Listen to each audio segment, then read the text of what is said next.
पंगुं लङ्घयते गिरिं यत्कृपातमहं वन्दे परमानन्दमाधवं यं ब्रह्मा वरुणेन्द्ररुद्रमरुतः स्तुवन्ति दिव्यैस्तवैः वेदैः साङ्गपदक्रमो हर्षदैः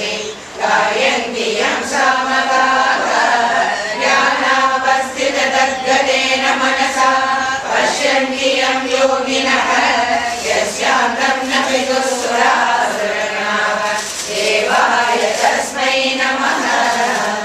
परमात्मने नमः अथ एकादशोऽध्यायः अर्जुन उवाच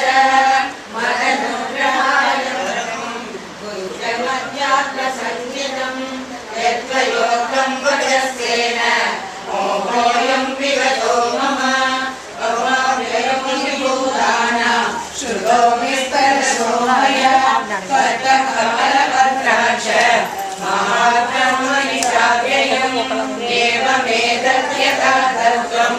आत्मानं परमेश्वर द्रष्टुमिच्छामि ते रूपम् ऐश्वर्यं पुरुषोत्तम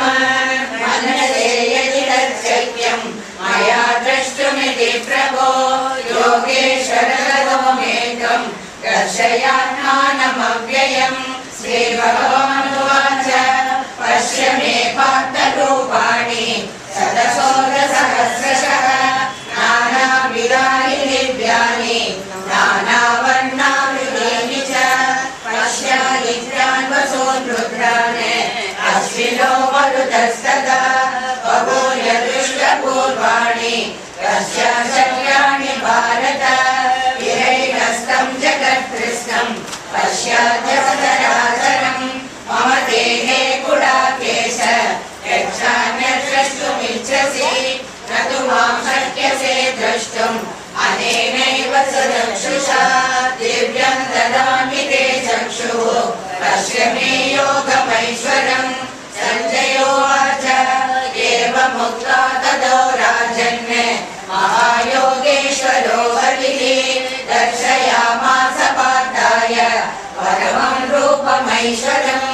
अनेकवक्त्रनयनम् अनेकाद्भुतदर्शनम्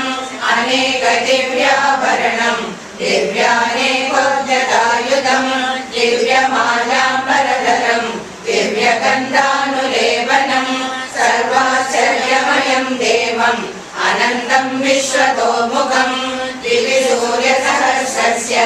भवेद्युगपदुत्थिता यदि वासदृशी सा स्यात्